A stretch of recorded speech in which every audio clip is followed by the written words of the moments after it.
أعوذ بالله من الشيطان الرجيم بسم الله الرحمن الرحيم يا أيها الذين آمنوا لا تقدموا بين يدي الله ورسوله واتقوا الله إن الله سميع عليم يا أيها الذين آمنوا لا ترفعوا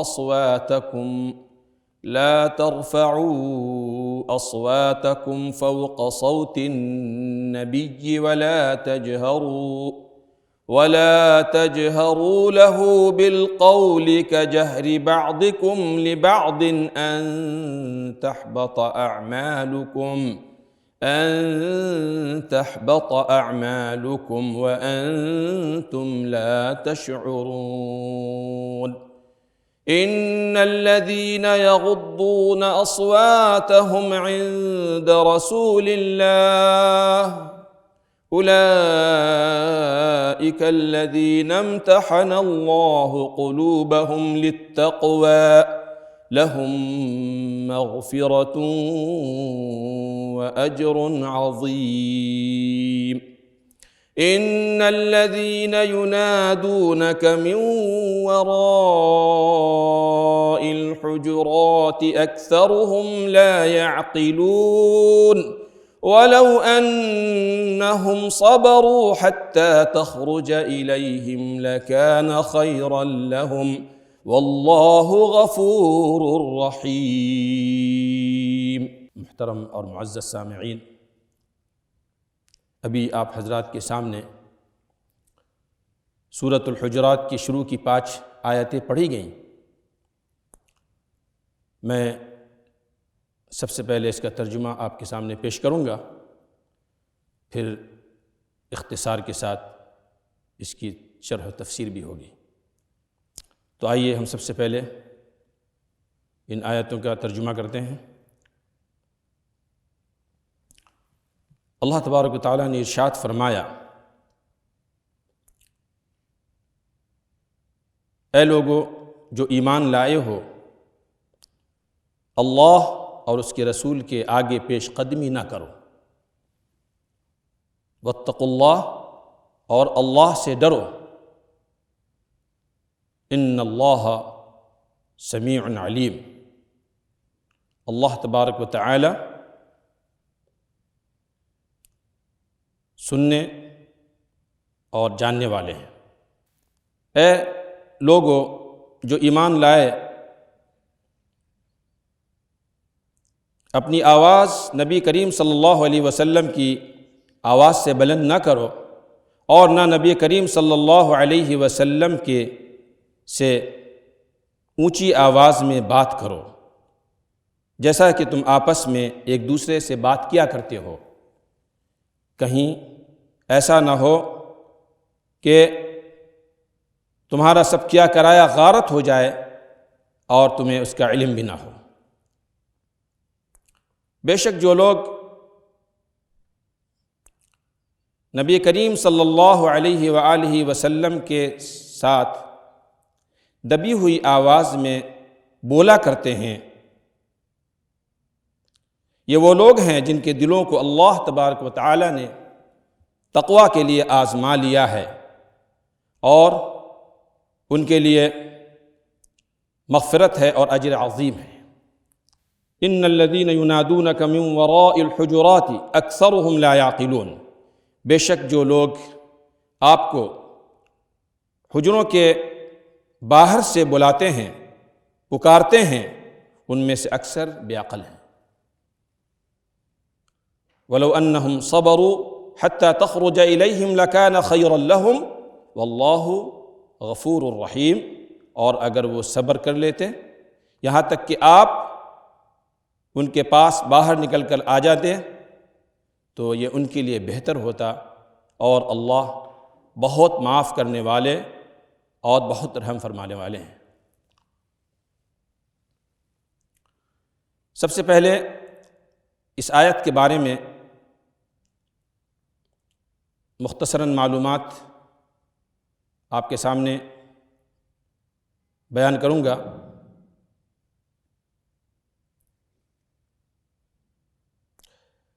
یہ آیت کریمہ، یہ سورۃ مبارکہ مدنی صورتوں میں سے ہے۔ اس کی 18 آیتیں ہیں۔ یہ طوال مفصل والی صورتوں میں سے ہے، بلکہ طوال مفصل کا آغاز بھی اسی صورت سے ہوتا ہے۔ سورۃ العبسہ سے اوساط مفصل کا آغاز ہوتا ہے، اور سورۃ الضحیٰ سے قصار مفصل کا آغاز ہوتا ہے۔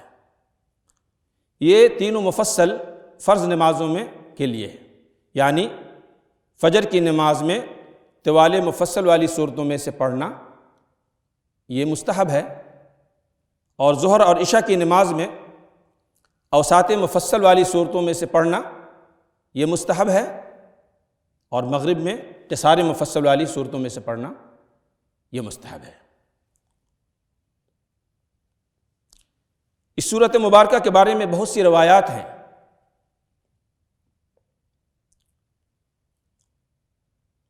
اس میں سے ایک وہ روایت ہے جسے امام بخاری رحمۃ اللہ علیہ نے اپنی کتاب میں نقل کیا ہے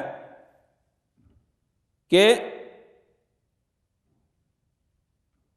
ایک مرتبہ قبیلہ بنی تمیم کے لوگ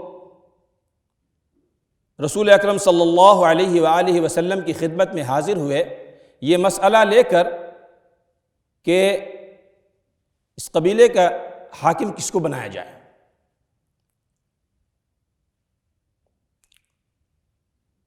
حضرت ابو بکر صدیق رضی اللہ تعالی عنہ کی رائے یہ تھی کہ قعقاع بن معبد کو قبیلے کا حاکم بنایا جائے، جبکہ حضرت عمر بن خطاب رضی اللہ تعالی عنہ کی رائے یہ تھی کہ اقرع بن حابس کو بنایا جائے۔ ان دونوں حضرات کے درمیان گفتگو ہونے لگی، یہاں تک کہ آواز بلند ہونے لگی، حالانکہ اللہ کے رسول صلی اللہ علیہ وسلم مجلس میں تشریف فرما تھے۔ اس موقع پر یہ اللہ تبارک و تعالیٰ نے یہ آیات نازل فرمائی، یا ایھا الذین آمنوا لا تقدموا بین یدی اللہ ورسولہ واتقوا اللہ ان اللہ سمیع علیم۔ اس سورت کے بارے میں اور اس سے پہلے جو سورت گزری ہے سورہ فتح، اگر غور کریں تو بات ہم پر واضح ہو جاتی ہے کہ صلح حدیبیہ کے موقع پر حضرت عمر بن خطاب رضی اللہ تعالی عنہ کی یہ رائے تھی کہ ہم لوگ احرام نہیں کھولیں گے، اور دوسرے صحابہ کی بھی یہ رائے تھی کہ نہ احرام کھولیں گے اور نہ ذبح کریں گے۔ حالانکہ اللہ کے رسول صلی اللہ علیہ وسلم حکم فرما رہے ہیں، لیکن صحابہ کرام حکم کی تعمیل کے لیے تیار نہیں ہیں۔ پھر جب اللہ کے رسول صلی اللہ علیہ وآلہ وسلم نے خود سے آگے بڑھ کر ذبح کرنا شروع کیا جانور کو، تو پھر صحابہ نے بھی آپ کی اتباع فرمائی۔ تو اس سے یہ بات واضح ہو جاتی ہے کہ کسی بھی معاملے میں اللہ اور اللہ کے رسول کے آگے پیش قدمی نہیں کرنا ہے، اور اگر ایسا کیا گیا تو یہ بڑے خطرے کی بات ہے کہ اگر اس موقع پر جو کچھ صحابہ کرام چاہ رہے تھے وہ ہو جاتا تو بہت ہی بڑا نقصان اٹھانا پڑتا۔ تو صحابہ کرام رضوان اللہ علیہ مجمعین جب اس دشوار کن مرحلے سے فارغ ہوئے تو اللہ تبارک و تعالی نے یہ آیت کریمہ نازل فرمائی، یا ایھا الذین آمنوا لا تقدموا بین یدی اللہ ورسولہ واتقوا اللہ ان اللہ سمیع علیم۔ اے لوگو جو ایمان لائے ہو، اللہ اور اس کے رسول کے آگے پیش قدمی نہ کرو۔ اے لوگو جو ایمان لائے ہو، اللہ کو اپنا رب مان چکے ہو، دین اسلام کو قبول کر چکے ہو، نبی کریم صلی اللہ علیہ وآلہ وسلم کو آخری نبی تسلیم کر چکے ہو، تو اللہ اور اس کے رسول کے آگے پیش قدمی نہ کرو۔ واتقوا اللہ، اور اللہ سے ڈرتے رہو۔ اللہ تبارک و تعالیٰ سے ڈرنا تمام امور میں یہ بے حد ضروری ہے کہ اگر انسان اپنی رائے، اپنا دماغ چلائے اور اللہ کے رسول صلی اللہ علیہ وسلم کے باتوں پر اپنی بات کو ترجیح دے، یہ تو بڑے خطرے کی بات ہے، ایمان ہمارا خطرے میں ہے۔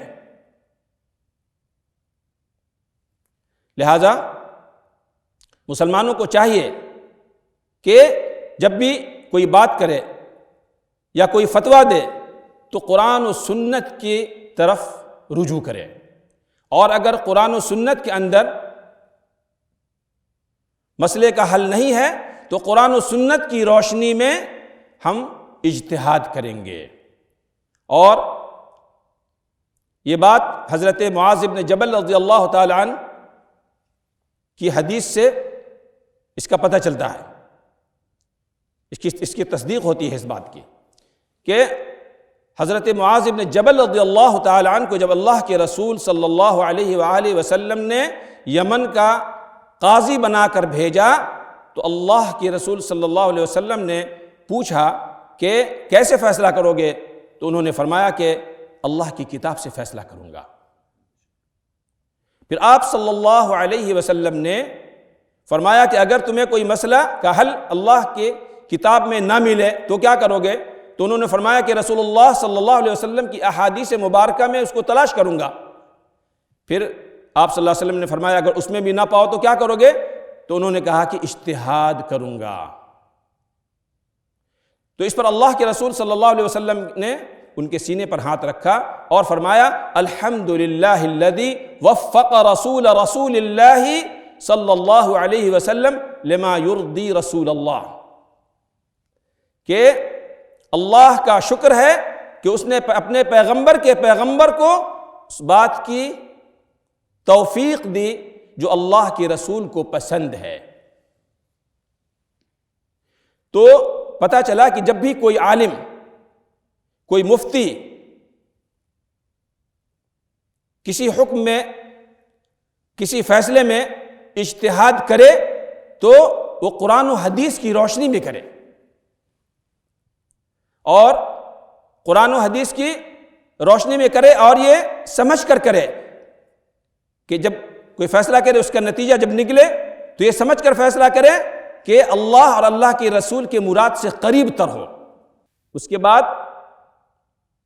وہ فیصلے کے بعد جو نتیجہ نکلے پھر اس پر عمل کیا جائے۔ یہی بات ہے جو کہ سورۃ الحجرات میں ہمیں بتائی جا رہی ہے۔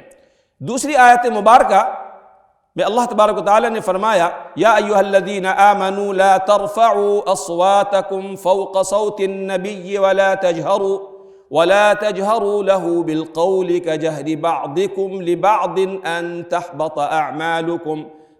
تحبط اعمالكم وانتم لا تشعرون۔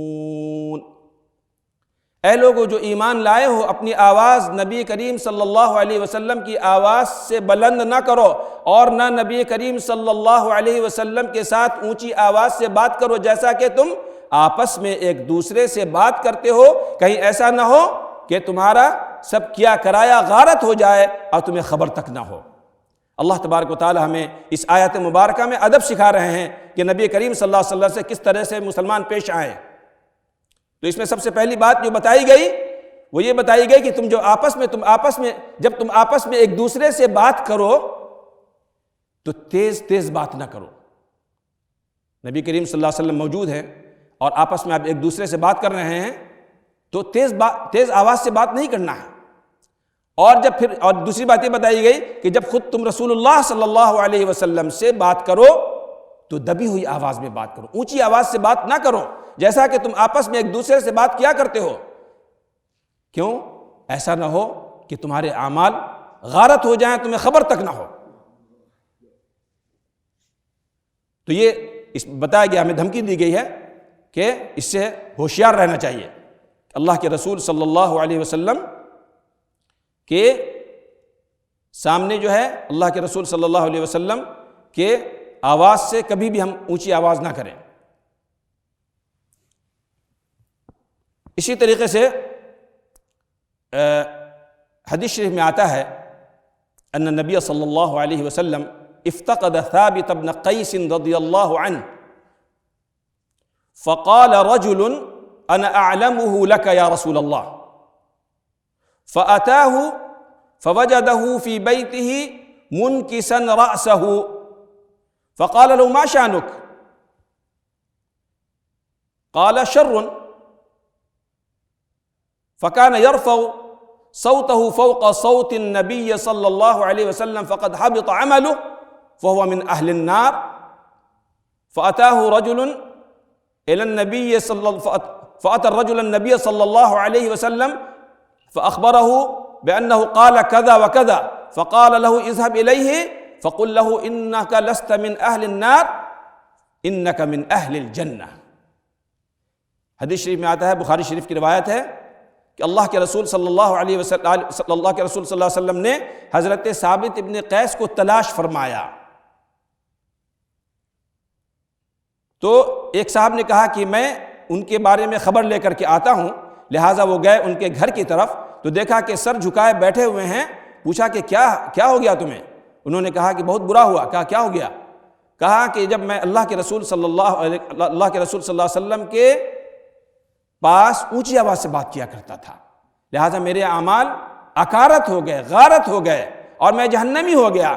لہٰذا انہوں نے جا کر کے اللہ کے رسول صلی اللہ علیہ وسلم سے فرمایا کہ وہ ایسا کہہ رہے ہیں. تو آپ صلی اللہ علیہ وسلم نے فرمایا کہ اس سے جا کر کہہ دو کہ وہ جہنمی نہیں بلکہ جنتی ہے.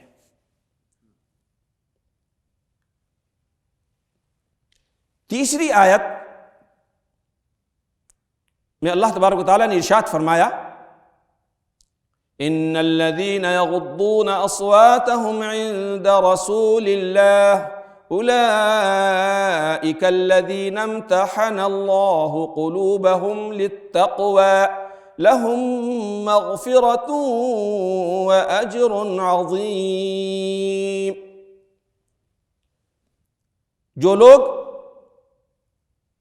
اللہ کے پیغمبر کے سامنے دبی ہوئی آواز میں بولا کرتے ہیں، یہ وہ لوگ ہیں جن کے دلوں کو اللہ تبارک و تعالی نے تقوی کے لیے آزما لیا ہے اور ان کے لیے مغفرت ہے اور اجر عظیم ہے. اس آیت کریمہ میں بھی اللہ تبارک و تعالی ہمیں آداب سکھا رہے ہیں اور ان لوگوں کی تعریف فرما رہے ہیں کہ جو رسول پاک صلی اللہ علیہ وسلم کے سامنے ادب سے رہتے ہیں، ان کی توقیر کرتے ہیں، ان کے ساتھ احترام کے ساتھ پیش آتے ہیں. اور حدیث شریف میں آتا ہے کہ اللہ کے رسول صلی اللہ علیہ وسلم نے ایک مرتبہ ارشاد فرمایا، اپنے سیر مبارک کی طرف اشارہ کرتے ہوئے ارشاد فرمایا کہ التقوی ہاں ہونا، تقوی یہاں ہے. تو تقوی یہ بہت ہی اونچی چیز ہے نا. اللہ تبارک و تعالیٰ اس پر اجر عظیم عطا فرماتے ہیں. اللہ تبارک و تعالیٰ گناہوں کو معاف فرما دیتے ہیں اور ہمیشہ ہمیشہ کی جنت نصیب عطا فرماتے ہیں. چوتھی آیت میں اللہ رب العزت نے ارشاد فرمایا ان الذين ينادونك من وراء الحجرات اكثرهم لا يعقلون.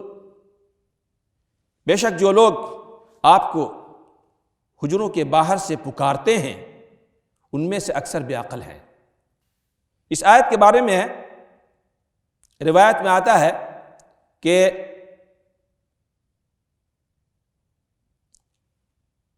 قبیلہ اسد کے کچھ لوگ، جس میں چند حضرات کا نام بھی آتا ہے، زبرقان بن بدر، اقرا بن حابس، عیینہ بن حصن، یہ لوگ آئے اللہ کے رسول صلی اللہ علیہ وسلم کے حجر شریف کے باہر اور تیز تیز آواز سے چیخنے لگے، پکارنے لگے، یا محمد، اے محمد نکلیے ہماری طرف. اور کہنے لگے کہ اگر ہماری یہ ادا ان کو پسند آئی تو ٹھیک ہے، اور اگر پسند نہ آئے تو پھر میں دکھا دوں گا. یعنی اس طریقے کی بات.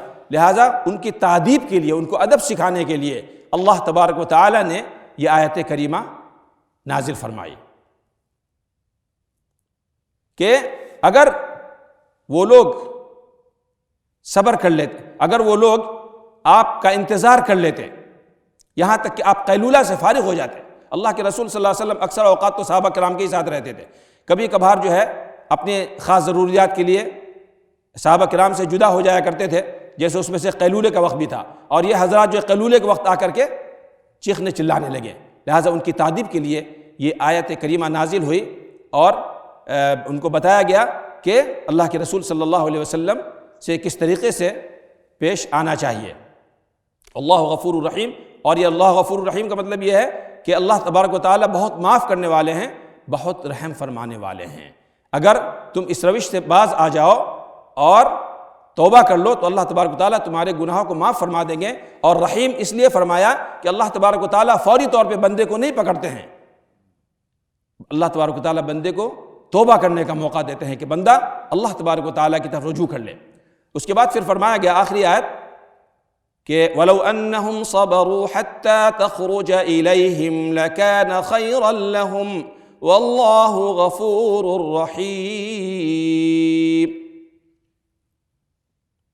وَلَوْ أَنَّهُمْ صَبَرُوا، اگر وہ لوگ صبر کر لیتے، یہاں تک کہ آپ ان کے پاس باہر نکل کر آ جاتے، یہ ان کے لیے ان کے حق میں بہتر ہوتا۔ واللہ غفور الرحیم، اور اللہ بہت معاف کرنے والا، بہت رحم فرمانے والا ہے۔ تو اس میں بھی بتایا گیا ہے کہ اللہ تبارک و تعالیٰ کی معافی کے بارے میں کہ اللہ تبارک و تعالیٰ کی معافی کتنی عظیم ہے کہ بندے بڑے بڑے گناہوں کو اللہ تبارک و تعالیٰ جو ہے معاف فرماتے ہیں۔ تو ان آیات سے ہم نے کیا فائدہ حاصل کیا؟ ان آیات سے ہم نے کیا فائدہ حاصل کیا؟ اس میں سے نمبر ایک یہ ہے کہ کسی مسلمان کے لیے یہ جائز نہیں ہے کہ وہ اپنی رائے کو قرآن اور حدیث پر ترجیح دے، کیونکہ قرآن اور حدیث کی موجودگی میں کسی اجتہاد کی کوئی گنجائش نہیں ہے، الا کہ قرآن و حدیث میں کوئی نص صریح نہ ملے، تو اس وقت اجتہاد کا امکان ہے۔ اور اجتہاد انسان جب کرے تو اس بات کو ملحوظ رکھے کہ اللہ اور اللہ کے رسول کے مراد سے قریب تر ہو، اور اجتہاد کرنے کے بعد اس کو اگر قرآن و حدیث سے کوئی دلیل مل جائے تو فوراً رجوع کرے اور اپنی بات کو چھوڑ دے۔ نمبر دو، اب جبکہ نبی کریم صلی اللہ علیہ وسلم ہمارے درمیان موجود نہیں ہیں تو کیسے ہم ان کے سامنے دبی ہوئی آواز میں بات کریں؟ تو اس کا مطلب یہ ہے کہ اب جب بھی رسول پاک علیہ السلام کا نام لیا جائے، ان کا ذکر کیا جائے، احادیث مبارکہ پڑھی جائیں تو ہم جو ہے نہایت ادب احترام کا معاملہ کریں، ہنسی مذاق نہ کریں، بالکل سیریس ہو کر سنجیدگی کے ساتھ جو ہے اس کو سنیں۔ نمبر تین، جو اس آیت کریمہ سے ہم نے فائدہ، ان آیات کریمہ سے ہم نے فائدہ اٹھایا، وہ یہ کہ